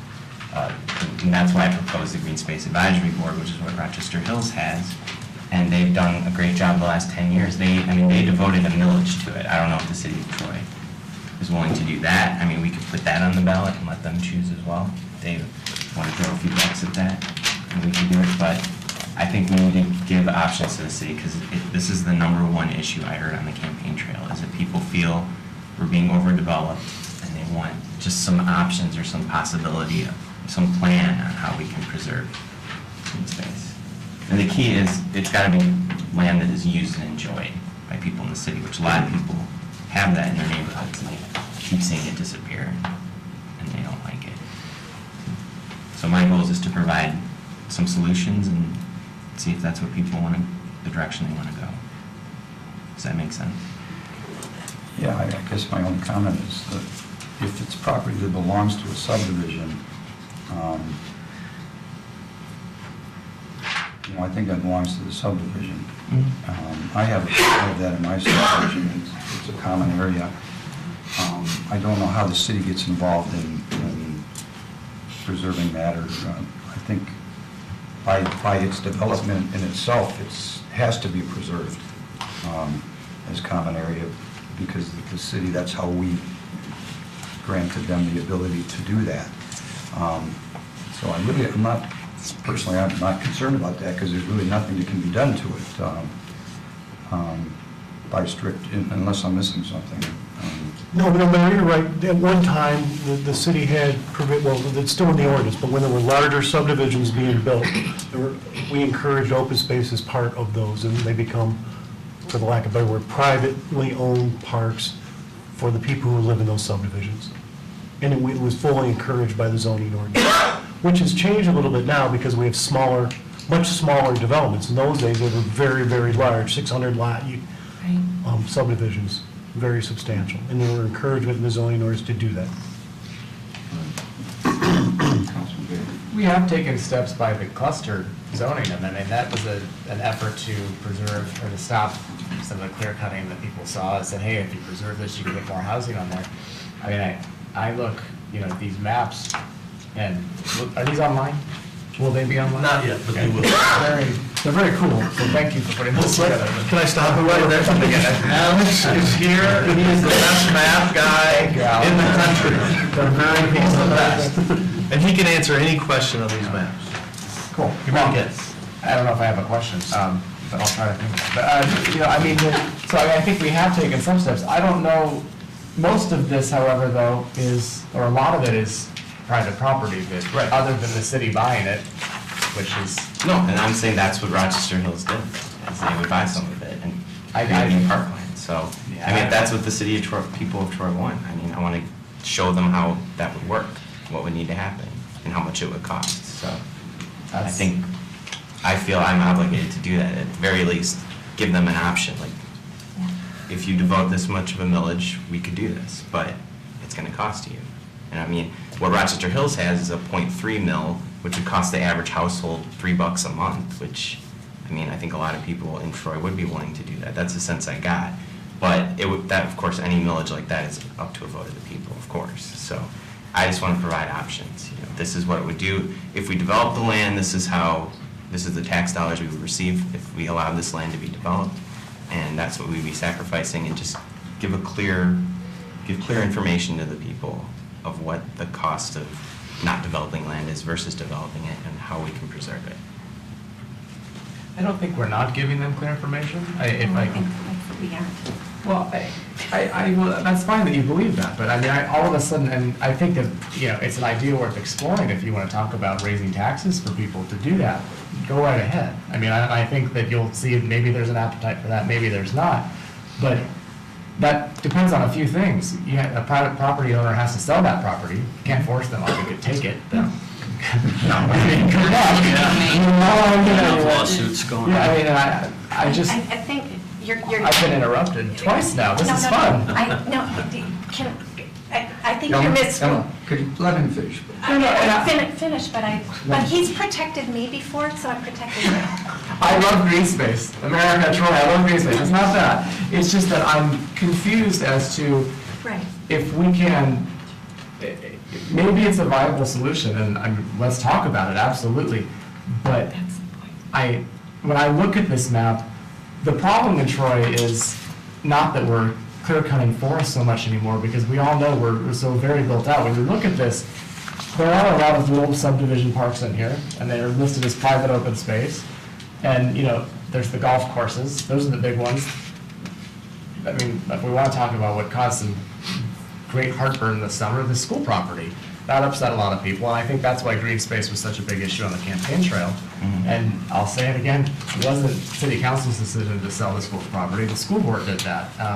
And people need to understand that. So, I mean, how do we get to the point where we can do what we can with what's left, is a $1 million question. And if maybe it is some kind of green space advisory committee. I don't know what Rochester Hills has, and I know that their climate or their geographic area is very different than ours. It's still very rural in most of it. I mean, or most of it, a lot of it when you drive around. So I don't know how that would exactly work, but I just, I think it's important to say, those of us on council, we have been working on it, and we do listen, and we are caring as well. We did the cluster stuff with the idea of, okay, we hear the concerns of the developments on John R., so we are working to do something. This is not a new thing that we're all of a sudden concerned about. Right. Councilman Hoderick, you'd been talking about it before the campaign even happened. I mean, so I want to make sure that we're all on the same page and working together, but, I mean, we'll continue the conversation, I'm sure. Let's continue. Yeah. Go ahead, Ellen. Well, I wanted to make sure that, as you were saying that you didn't come across as not caring about green space, because this has been a part of our dialogue at council and planning commission and whatnot, so that was my, I'm trying to help you. But, again, it's the reset. We all know we've been talking about that. The people that might have been tied into those dialogues that were impacted know. What has happened is there is this misperception that we haven't been talking about it, and that we're just developer crazy and we're just letting it go like crazy. There's also not an understanding of how much green space we have that is park protected, which is, thank you for capturing all this in one place, and the potential for how we can connect these, how they relate to our schools. Our community has a ton of amazing green space already. I think people are feeling like it's not protected, that it's at risk, even our parks, because they don't know that it's protected. It comes back to communicating. And I think a sense, when Councilman Hamilton is saying, if we have an advisory board on this topic, there starts to be a sense in the community of they are comprehending our concern. We know we were working on it already, but now there's even more visible representation of comprehending, and that there's more input to us in dialogue. Hey, having fought for a library millage, I think it's ludicrous to think that this community would vote for a millage, right? But that was some years ago. There's a dialogue out there. What does it hurt to kick around the idea and for our residents to hear you know, and it may not even be a viable idea. Right, exactly. This committee could end up saying it's not. So these being online, I think could be very helpful. Together maybe with the pages from our master plan where we talk about, the master plan does comprehend a discussion, am I remembering correctly, about green space. In the sense that we have to bring people up to speed with us on where we are. We have an understanding. They're asking for that understanding. And boy, you heard it when you were running, when you were campaigning. It was, Ed, you probably heard it. That's my next point when you're done. And it's a fair question. And they want to understand. This is a good place for us to be. Being on the campaign trail, the three of us, we heard that constantly, green space. Number one argument was, why in the world, did you let the school board sell that property? We heard that time and again. And thanks for bringing that up. We have nothing to do with the school board property.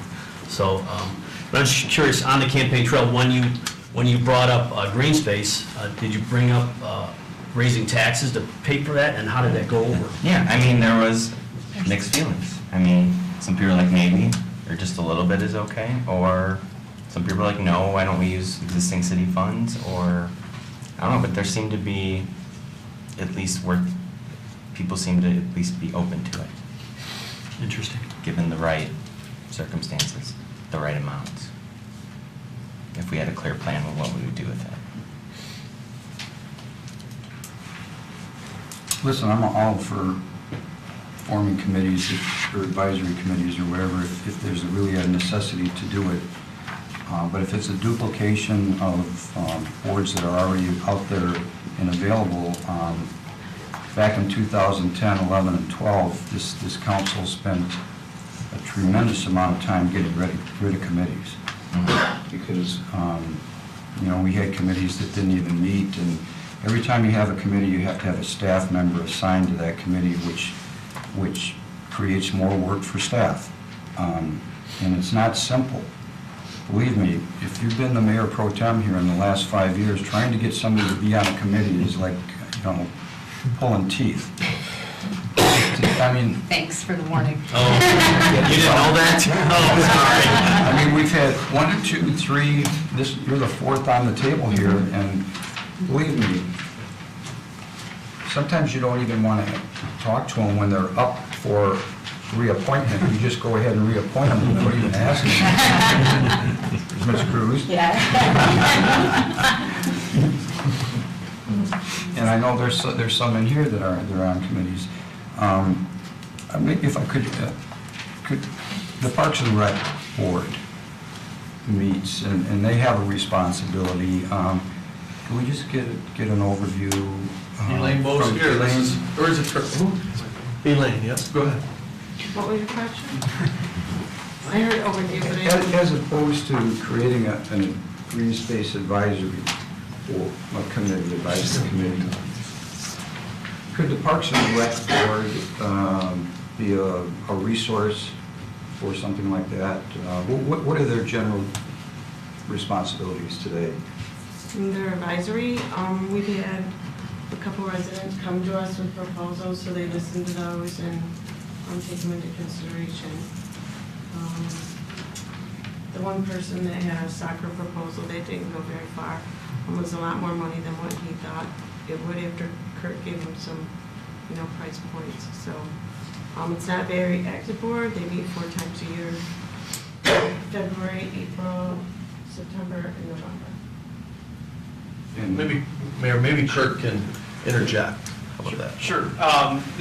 Yes, the Parks and Recreation Board does currently meet about 4 times a year. However, they have met a lot more in the past when they were a more active group, when there was more to talk about. The board recently, one of their main functions is to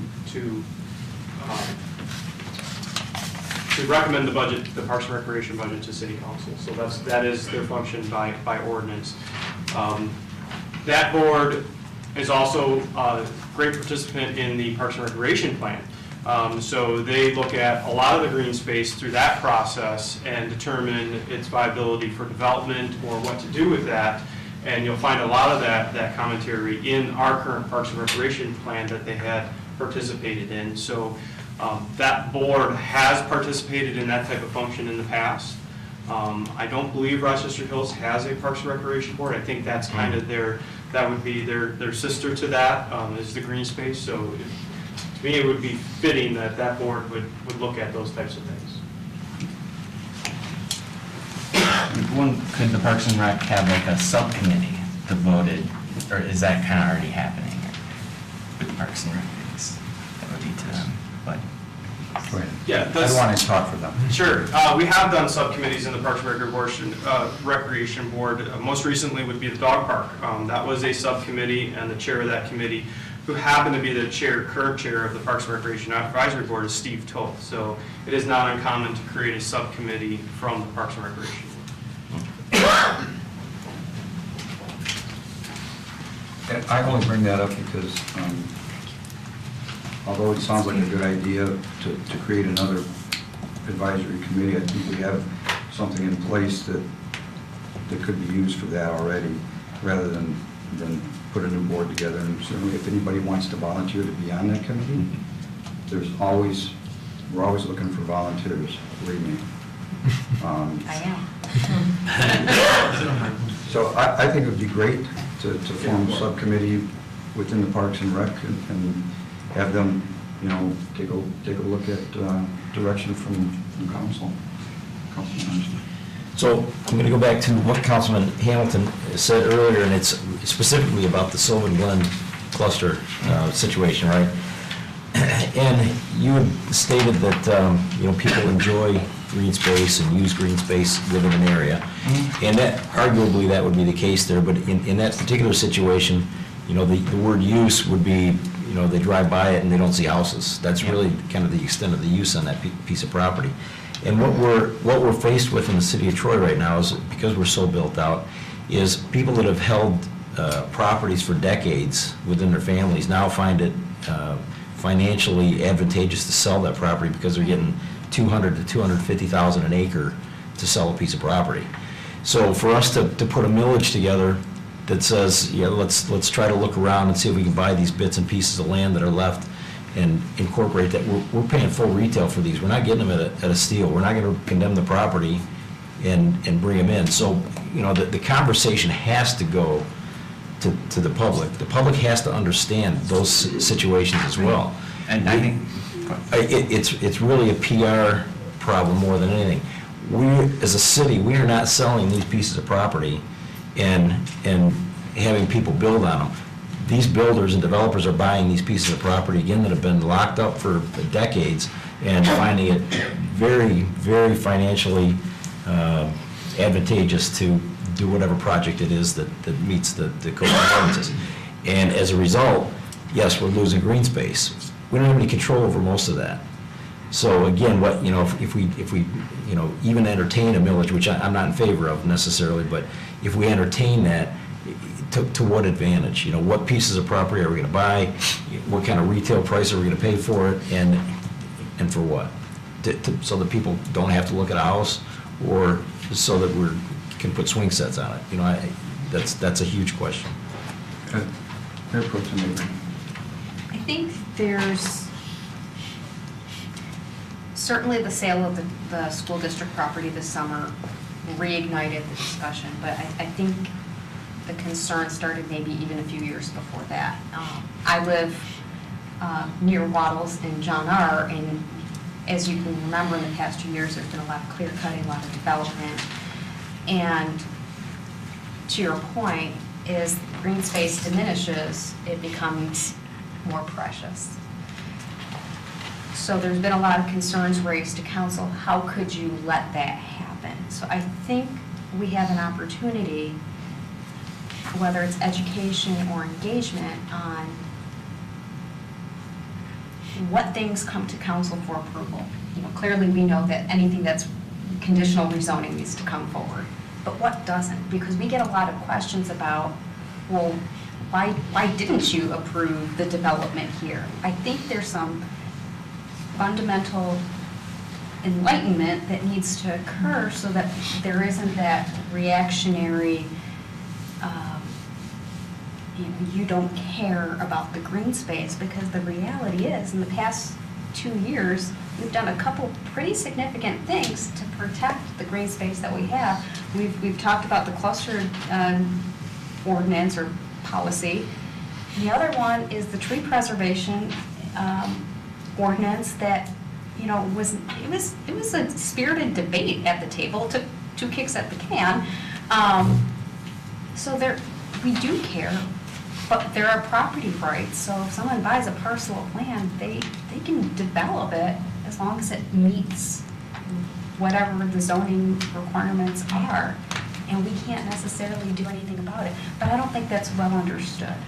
And I think that could help alleviate some of the angst that we're hearing from our residents, that we're just letting things happen.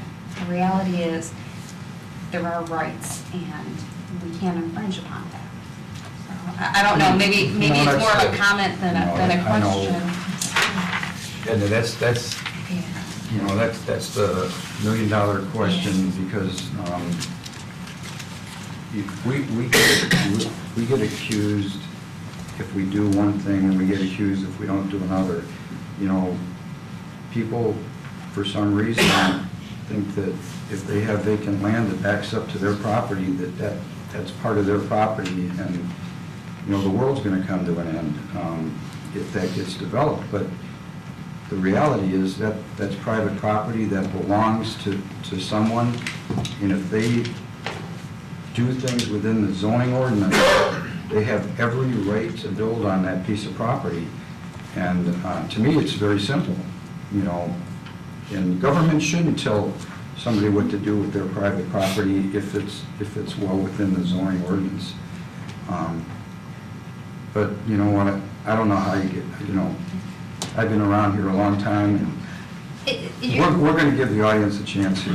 I'm sure they have some really good ideas as to what we should. So maybe just if I may Sure. continue that thought. I don't know, Brian, I'm just bouncing an idea off. I don't know if there's a Development 101 that could be put on the city's website. Maybe it's a presentation at council, because people will watch the meetings or go to the website, just so that there's something very simple, a brochure, if you will, on this is what comes to council, this is what doesn't. This is what requires going to planning commission, this is what doesn't. That sort of very basic understanding that can help us have these conversations going forward. That may be an opportunity that we can leverage to educate and help us move forward together.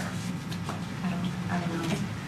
I think those are, I would encourage everybody to watch the planning commission meetings, quite honestly, because they do everything in their power, and sometimes maybe even a little more than their power, to make sure a developer leaves green space, preserves trees, does all the things that we're all looking for them to do, all within our ordinance. I think they do a great job. I would encourage people to watch those meetings, because it's very enlightening, I think, educational. I would agree, but if you don't have the context of what planning commission does and how it fits into the broader picture. I think it's a great idea. I think I see Brian taking notes. I think it's a great idea. I think it needs to be done. Sounds good. I'll just be real quick. When she's talking, I'm just thinking, what the city of Troy, when I first was looking at your website, before I was employed here, you had a video talking about something, how finance works or something like that. It was actually pretty good stuff if you cared about that thing. And then on the other side, remember, I think what the city of Troy did really, really well and smart is the Citizens Academy. Right? That's probably the best way to reach people. So if we want to bring back the Citizens Academy, that's something we should talk about. That, clearly you don't just do Development 101, you do Finance 101. City Council 101, whatever. You get what I'm saying. Yeah. So, anyway, sorry. Yeah, it's a ton of work for staff to do Citizens Academy, but the dividends that pay the police department, as the police citizens of Canton, and I know how much work that is, but it pays a huge dividend in creating understanding, communicating. People that are with us, working with us versus against us as much. And I guess that's what we're looking for, is how do we work these issues together? I don't know the answer on Greens Day. Well, yeah. But I know it's a dialogue that needs to happen, and the community's interested in it, and I'm glad that's happened, actually. I think it's a good thing that has happened. I do too. And I think what we need to focus on is not worrying about private property that's owned by subdivisions and private people. What we need to do is focus on what we have control over. What is our green space? What do we have?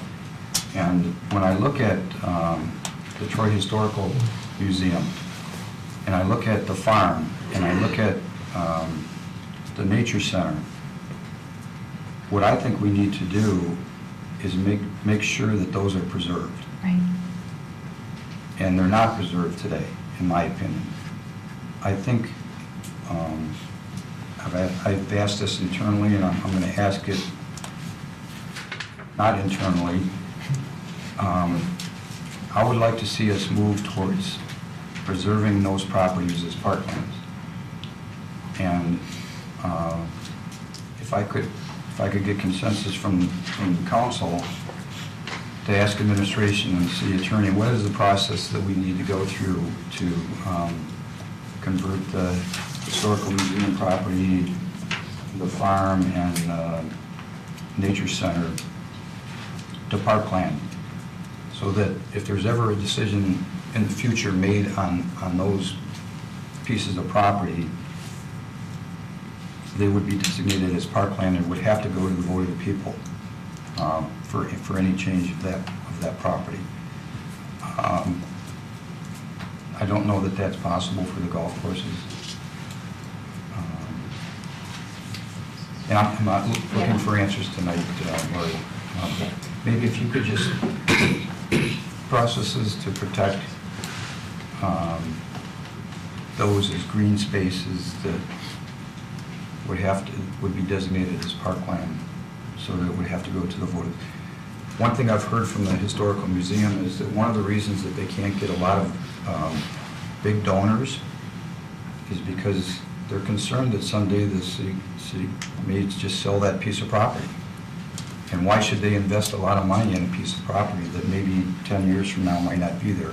I don't see the city ever doing anything with that, but it just seems to me that there would be a sense of ease out there if we could do that. So if I could get consensus on that, just to get a report as to the process. Sure. On that. And if I could just finally just say something about Rochester Hills and their advisory. You know, sometimes when you look in, you know, you see things and they're not as they appear. I think those 3 mills were designated quite some time ago, and I'm not sure what success they had by spending their own money to purchase, but I don't think it was very good, because people that own private land are really not going to want to sell to a city, because we're going to want to Councilman Henderson's point, we're going to want to buy at the low end, and they want to probably sell at the high end. So the chances of you getting, I don't think they were very successful. And I think I'm under the impression possibly that they converted that .3 mills into something else today, which is a very common practice. And that's why I'm opposed to these kind of things that eventually a .3 mills to buy land turns into a .3 mills to do something else. And somebody tells you, well, we're just going to continue the .3 mills, it won't raise your taxes anymore because we're just going to use it for something else.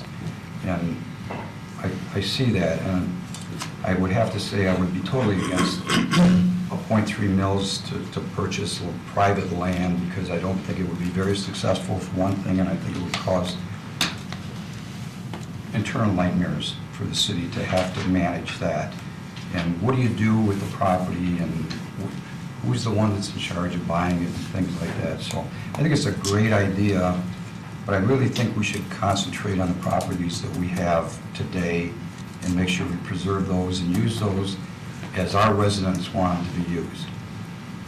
And I think when we get done talking to our residents about the Civic Center site, when we put together a plan that incorporates green space, uses for the community, maybe a lake, maybe a farmer's market, all of the good ideas that came out of 2004 and incorporate those into the new ideas, because that was 13 years ago. There are some new ideas and some better ideas, but it doesn't mean that those weren't good ideas. But I think what we need to do is focus on what we have control over and make sure that the residents have input when we make our final decisions. So. Yeah, I wouldn't even say I would support the public green roll. I just think residents of Troy don't understand how private green space development works. And if we could explain to them, these are your options, this is what the cost would be, they'd feel a lot better about it. It's like they want to preserve private green space. And we said, okay, this is what it would cost you. And we went out, knocked on doors and let them know, they'd be okay with that, I think. They just want to know what the cost is, why is this happening? And that hasn't been answered. And I'm not saying you guys haven't tried to do that. I know you have. That's the sense I got. That's the message that people voted me in to bring to the council. They just want to know what are the options. And if they know they have to pay a ton of tax dollars to do this, they'd understand a lot better and be more willing to listen to this, I think. Does that make sense? Yeah, Yep. sure. Yeah. Absolutely. Yeah, I don't think anybody was sitting here bringing to a study session that we want to do a millage to buy No. private property. That wasn't the dialogue. No. The dialogue is to say, how can we help residents understand what the options are and what they look like? And I think the idea of using an existing committee, the Parks and Rec Committee, if you believe it would have an appetite for helping us wrap our arms around this. If our residents know we have prioritized this as a dialogue, as a discussion, the fact is, I think we all know, sitting at the table, it's probably not a viable idea to look. They need to know that we investigated it, that we even looked at it. It's what I heard from residents too. And yes, let's be all about also protecting what is ours to protect. For sure, they're saying that as well. So I want to be very clear. I can see the headline now is, council talked about millage for buying private property. No, we're talking about, that's one thing swirling, one idea that people out in the community swirl around on, and they don't even know if it's a good idea. Let's help them understand it. So I just want to be clear. It would just be one headline. I would like that headline to indicate who brought that up. I just say, Mayor, back to your point, and we gave consensus already, but I think a lot of people in the community would be surprised to hear that potentially the farm and, even the historic village are not already protected. So I think that's something, hopefully it's a quick process to look at, and because, I was surprised to hear that originally, and, I actually always thought, well, the farm, there's deed restrictions that can never be touched for 100 years or something. I think I've heard that in neighborhoods and things like that. So, I think there is misinformation out there, confusion, so anything we can do to clear that up. But those are big properties in our city and big, It's a important perfect pieces. opportunity for us to, if you're not told something and you don't pay attention to it, then I think we're doing a disservice. So you've heard some things on the campaign trail, but believe me, I've heard things not on the campaign trail too. So I think there's been a really good discussion tonight, and hopefully administrations listen. Mind if I summarize? I'm ready. Okay. We are. Take a breath. I said that a little too quickly. We are going to schedule 2 public engagement sessions, one in the day, one in the night. And that's it, and then evaluate and see if we need more, compile the information, see what the ideas are. And then, and explain the RFQ. You know, I don't need to go into everything we're going to do, I'm just, so 2 sessions, right, but I have those notes. And then in terms of green space preservation, the one thing I have, and I think Lori's probably going to do it, I don't want to put it on you, Lori, but we haven't talked about it, the preservation, the process to preserve the museum, nature center, and farm. That's where I'm at right now.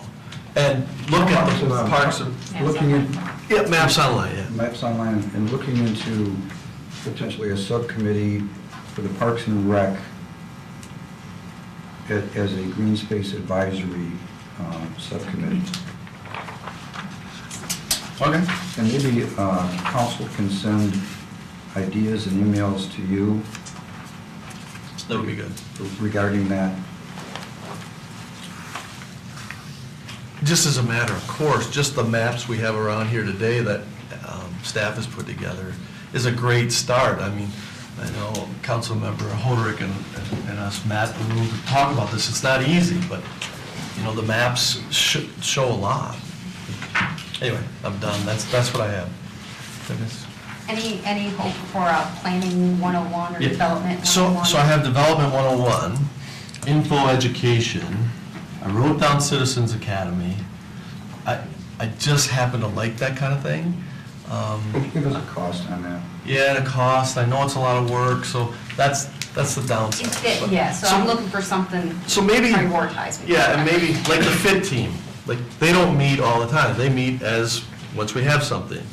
So we could do some of that outreach more than Citizens Academy, I guess. Okay. Thank you.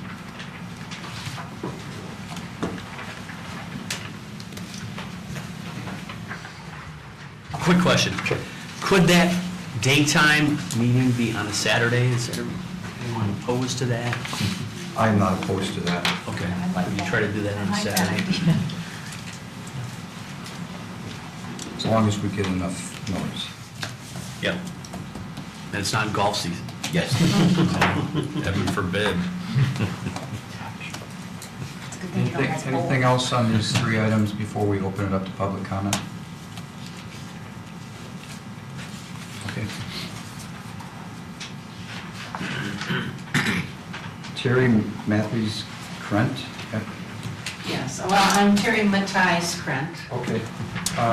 Could you use the microphone? Okay. And could I just let you, a couple of rules before we start? Sure. 3 minutes? That's fine, I'm not going to talk too long, I want to let you know my viewpoint. 3 minutes, and I'll... That's fine. Okay. I'm not going to stand here and talk, trust me.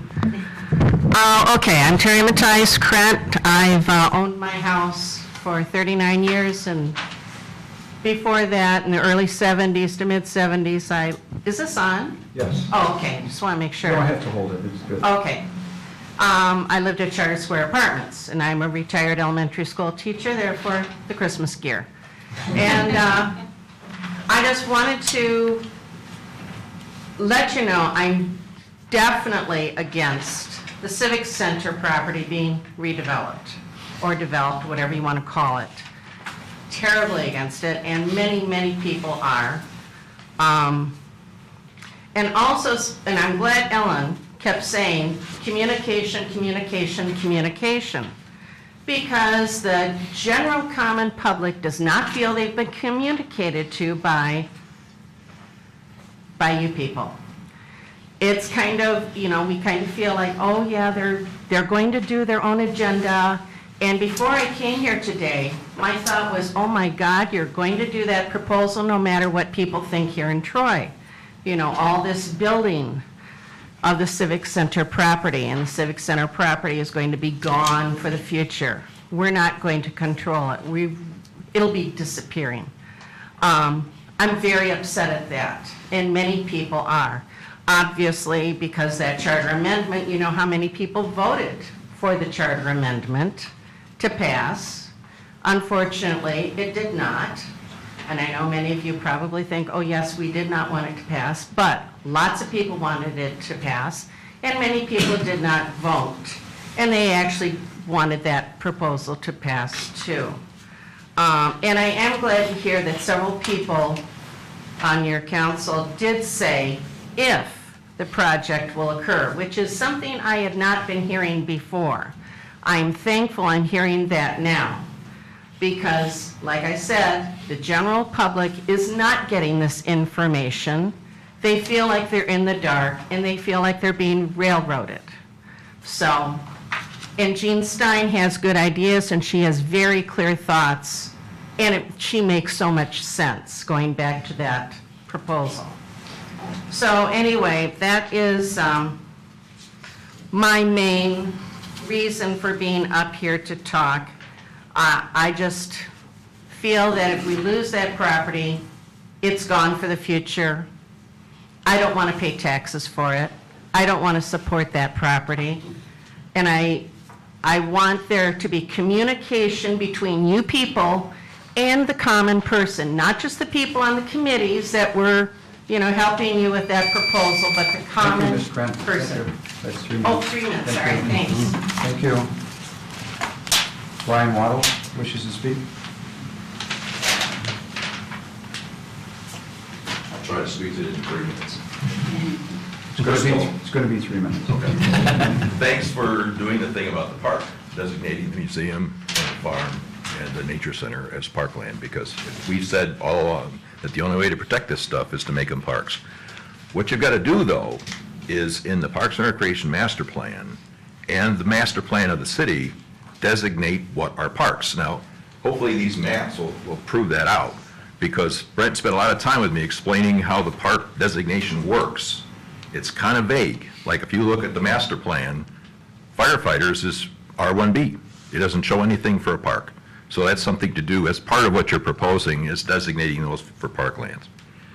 On the vote, you can do a vote without having a very specific plan. We did it in 2004 for the convention center of the hotel. So go back and study the language that was used then and the type of development process that was going on at the time. Basically, they said, because it was parkland, we want to sell 11 acres for the purposes of building a conference center hotel complex. There was no roughed out thing that showed all the detail and all that. It wasn't very defined. It was basically, is this what we want to do? People turned it down. So you don't need to get to a point of having a very specific plan like Dave was talking about, where you can say, this is what we want to do you want to approve it? You can get a sense of the people by saying, should we sell, lease, whatever you want to call it, X number of acres for the purposes of a multi-use development, including residential, retail, and commercial, so that people have a sense of where you want to go. It doesn't have to be an either or. It doesn't have to be, make it a park, make it a this. Do we want to do this? And if they say no, well then, okay, what's plan B? Plan B might be a park. So you can do a vote without having a very specific budgeted plan. Planning Commission. I came here basically to talk about green space, not about the Civic Center, because that map is great, that LiDAR map, which shows you the trees. Dave, you made the best point though, which is all these 10-acre parcels that these people are selling, that's what people perceived as green space. I call it the designated green space part and the perceived green space part. John R., like you said, that used to be 6 or 7 houses, beautiful homes in there now, but they're 20 feet apart and they're right border to border with no green belt, no tree allowance. So what people saw was a 40-acre site of green space, not designated green space, but perceived green space. So I like what the councilman was talking about, having a commission talk about green space, not just a parks and recreation thing, what do we own? But work with the planning commission, work with council. When somebody comes forward with a proposal that's going to eliminate a lot of green space, have somebody basically stepping up for the people who are affected by that, saying, this development impacts green space negatively. Thank you. Good enough? Okay. Sharon Cruz. Good evening. Thank you for volunteering to be on the planning board. It certainly is my pleasure to be a planning commissioner. My name is Karen Cruz. Many of you know me as a planning commissioner, but I also live in the subdivision next door, which is Westwood Park, and I am the association president. I'm here tonight because there is no other neighborhood in the city of Troy that's going to be more affected by the Civic Center development than mine. And I have been actively involved in the meetings and in the discussions with Bob Gibbs, and I would like to take a few minutes to remind you that Mr. Gibbs was hired because he is an expert in his field. He came in front of you and he gave you presentation after presentation, showing you what we could do with that Civic Center development and laying it out in a fashion that also included asset allocations in order to make that development work and be successful. And by asset allocation, I mean you have to have so much living space in there, residential, condo, loft, cottage homes. You have to have a market. You have to have a town center. And these things are musts. And without the musts, the plan isn't going to work. And so tonight I hear you talking about taking it to the people, and you want to have these study sessions and you want to get input. And that's well and that's good and you should.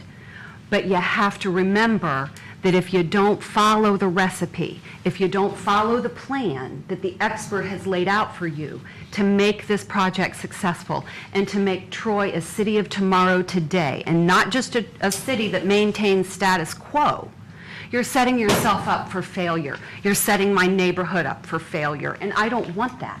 I want us to succeed. I want us to work together to make a project like this something that is phenomenal and draws not only nationalities to this city, but our young people, our college graduates, artists, musicians, and things that make a real city thrive. And I think we can do that, but we have to work together and we have to work collectively.